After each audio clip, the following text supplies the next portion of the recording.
Olá pessoal, tudo bem com vocês? Eu sou o professor Fábio Baldatti, esse é o canal Física na Bagagem e hoje a gente vai falar do assunto de hidrostática.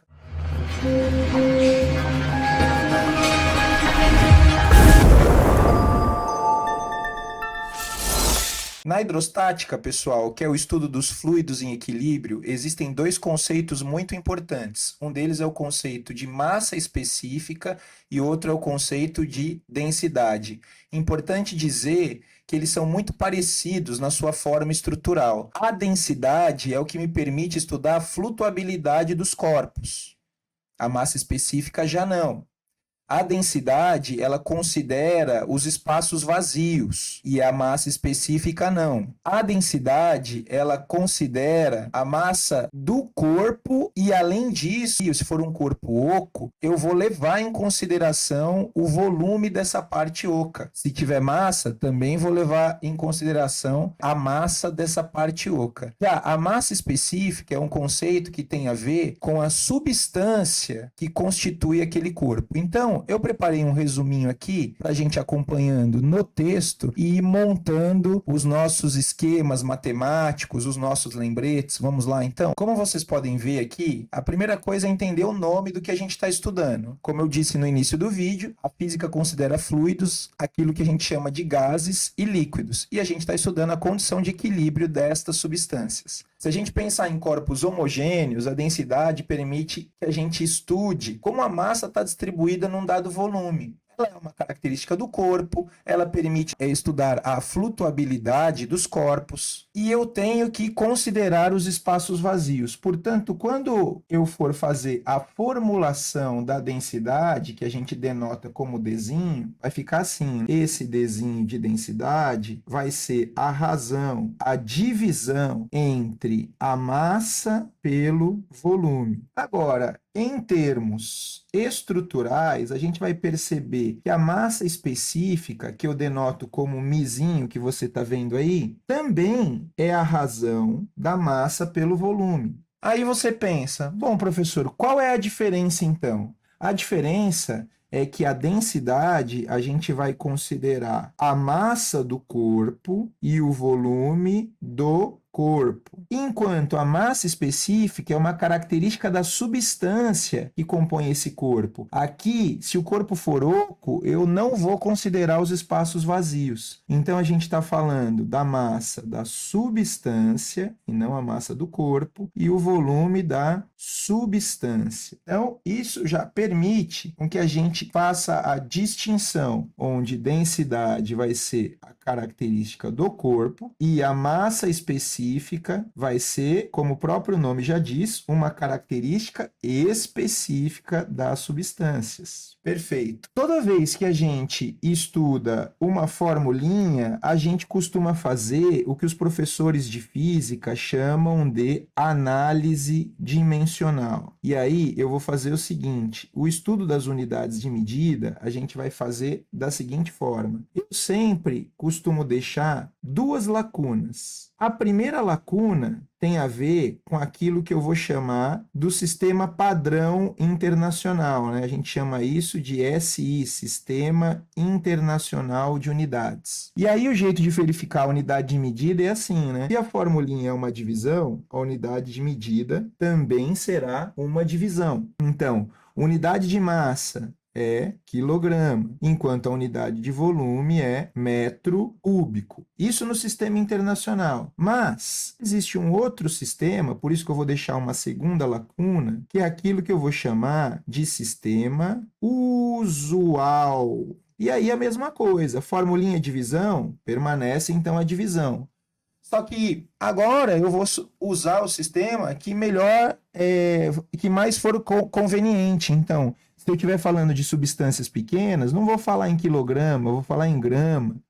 Também posso falar em centímetro cúbico aqui, mas não tem uma regra específica. Pode ser milímetro cúbico, pode ser litro. Vai depender do tipo de estudo. Agora, claro, se a gente está falando de uma formulinha que estruturalmente é massa sobre volume, a unidade de medida, nesse caso, não vai mudar. Eu estou falando da mesma unidade de medida. Eu continuo com quilograma por metro cúbico no sistema internacional, e aí o sistema usual vai depender do estudo. Entendido isso, o próximo estudo são as unidades de medida, porque agora eu quero saber, se eu tiver quilograma por metro cúbico, como é que eu transformo isso de grama para metro cúbico? Então a gente vai fazer o seguinte: 1 quilograma, quantos gramas tem? 1 quilograma, a gente sabe que tem 1000 gramas. No lugar de quilograma, eu escrevo 1000 gramas. Agora embaixo eu tenho que levar para centímetro cúbico, mas não é tão simples assim. Eu vou ter que pensar primeiro numa transformação anterior. Eu sei que 1 metro tem 100, que eu gosto de escrever 10 ao quadrado, centímetros. Mas não é isso que eu quero. Eu quero, na verdade, centímetro cúbico. Então o que a gente vai fazer é elevar os dois lados ao cubo. E quando eu elevo os dois lados ao cubo, aparece a transformação que eu queria, porque 1 ao cubo é 1, metro elevado ao cubo é justamente o que eu precisava, 10 ao quadrado elevado ao cubo, 10 à sexta,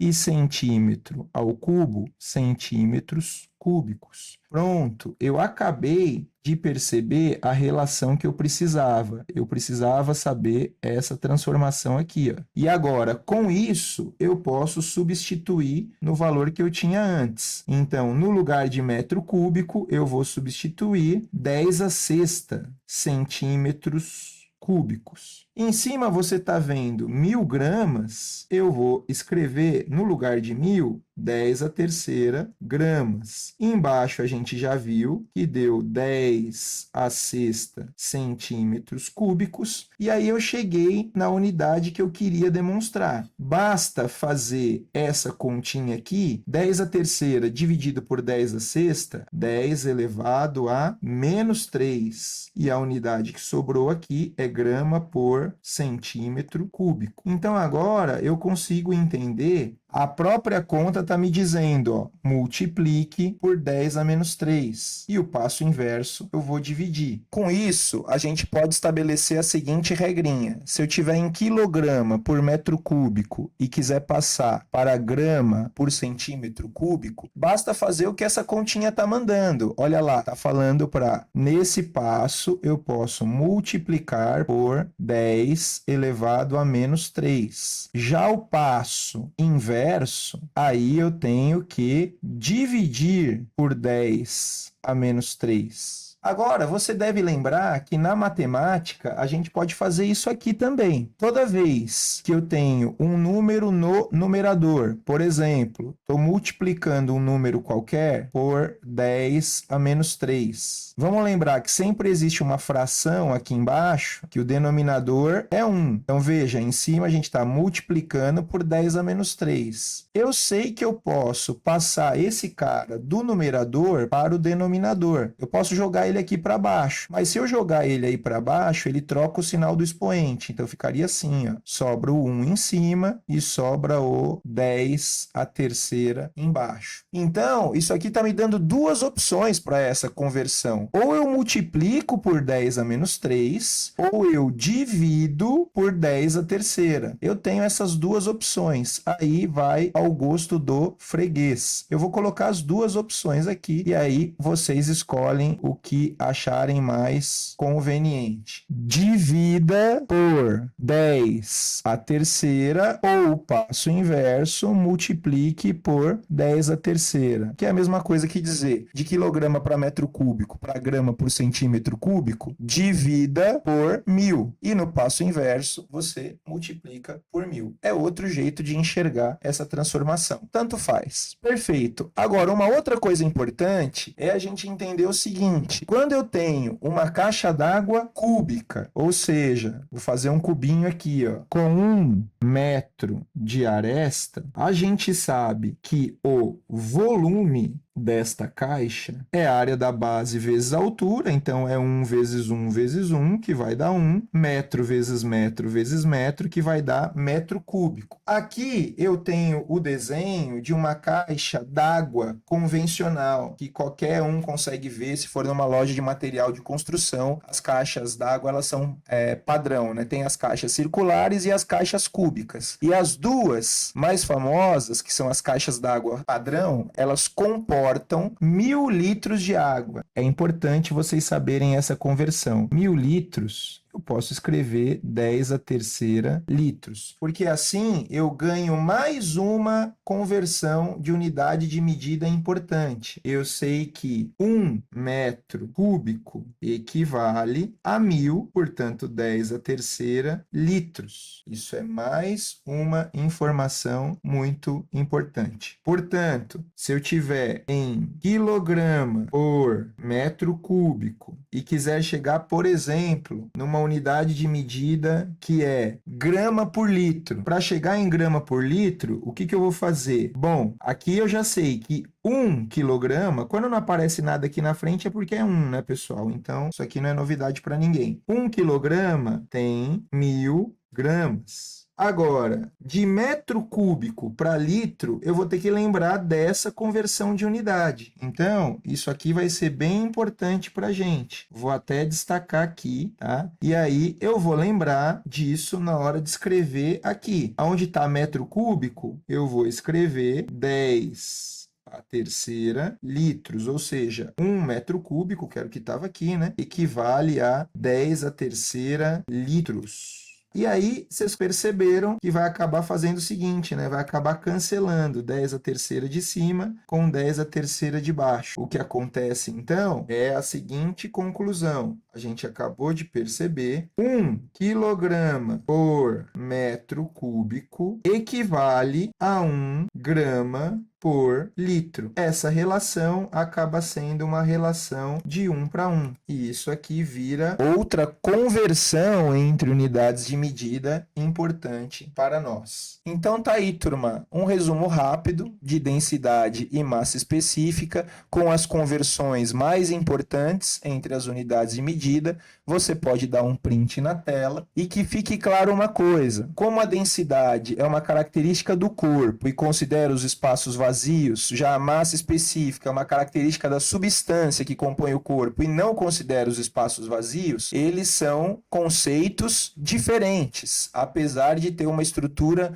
muito parecida. Quando é que eles vão ser diferentes? Quando não vão ser diferentes? Aí, para a gente fechar, eu trouxe aqui algumas esferas. A densidade, no caso da esfera maciça, vai ser a massa do corpo, que é m, no caso, vamos supor, né? Dividido pelo volume do corpo. O volume do corpo é o volume da esfera. O volume da esfera, a matemática me ensina a calcular. O volume de uma esfera vale 4/3 de πr ao cubo. E o raio vai daqui até aqui. Então, aqui está o raio da esfera. Agora, se eu for calcular, então ficaria massa dividido por 4/3 de π, esse R ao cubo. Agora, se eu for calcular a massa específica dessa esfera, que é maciça, eu vou ter que fazer o seguinte, eu vou ter que calcular a massa da substância que constitui a esfera. Mas a massa da substância, a título de exemplo, a gente está considerando mzinho, beleza? Dividido pelo volume da substância que constitui o corpo. Ué, mas o volume da substância que constitui o corpo, já que o corpo é maciço, é o próprio volume da esfera, 4/3 de πr ao cubo. Então, qual é a conclusão que a gente chega? Que para corpos maciços não há diferença entre a densidade e a massa específica, certo? Agora, quando vai dar diferente? Quando a gente pensar numa esfera como essa daqui, que eu vou jogar para o lado de cá, vai dar diferente quando a gente pensar numa esfera como essa, só que agora eu vou ter uma casquinha, então é como se eu tivesse uma esfera dentro da outra, parecida com isso.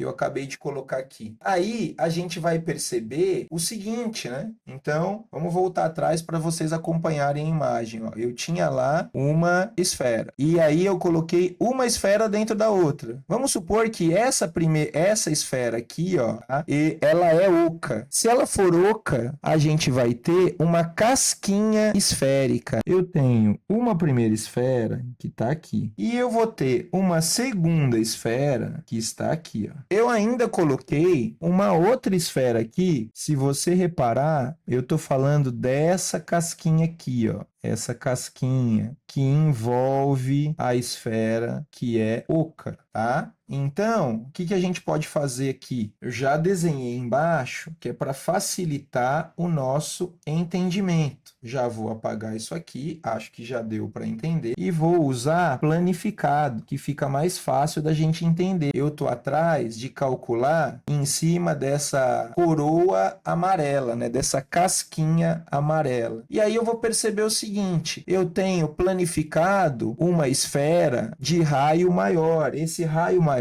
eu estou chamando de raio externo. RE é o raio externo. Já o que eu estou chamando de RI aqui é o raio interno. RI interno. São distâncias, né, gente? Então, distâncias no sistema internacional, a unidade sempre vai ser metro. E como calcular, então, o volume da casca esférica? Um dos jeitos de você calcular esse volume é você entender que eu tenho uma esfera externa e uma esfera interna que é oca. O que eu vou fazer é pegar o volume grande e subtrair do volume pequeno. E aí a gente vai ter o volume da casca esférica. Ficar o volume da casca vai ser igual ao volume externo menos aquilo que eu vou chamar de volume interno. Pronto. Isso já vai ser suficiente para a gente tirar nossas conclusões a respeito do volume da casca esférica. E aí a gente pode continuar a nossa continha dessa maneira. O volume externo, eu já sei que vale 4/3 de π raio externo, que a gente chamou de RE, ao cubo. Estou só utilizando a formulinha do volume da esfera que a gente acabou de fazer. Já o volume interno vai ser a mesma formulinha, 4/3 de π, só que agora é o raio interno ao cubo. A matemática me ensinou que quando eu tenho números iguais nas duas parcelas da subtração, eu posso colocar esse número em evidência. Então, eu vou escrever o seguinte, que o volume da casca vai ser 4/3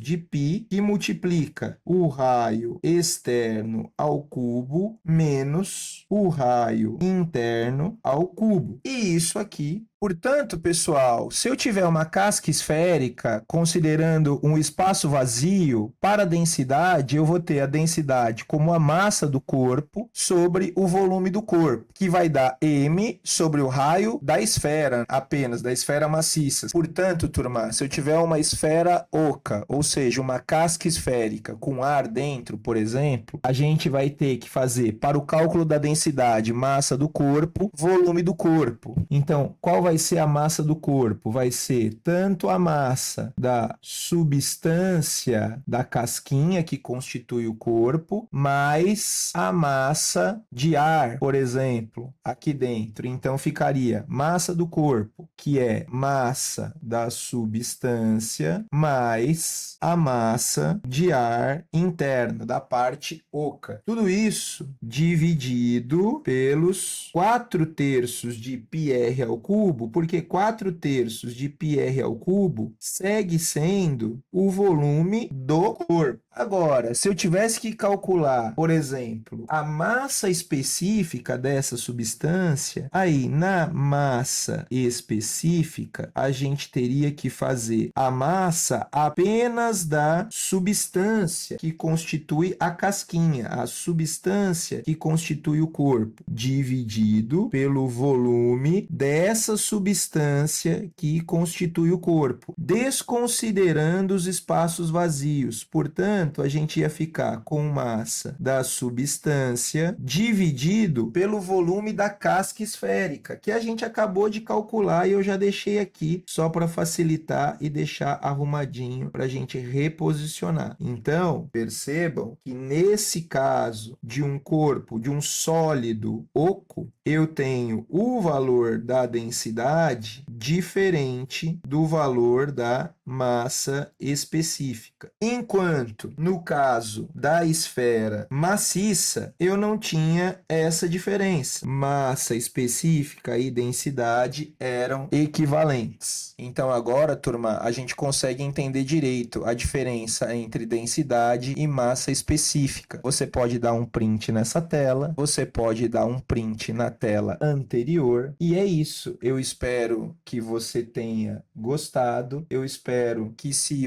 esse vídeo te ajudou, você curta e compartilhe com seus amigos, recomende o canal. Esse é o jeito de apoiar um trabalho que está iniciando, tá bom? Então é isso, pessoal. Muito obrigado pela atenção. Até mais. Tchau.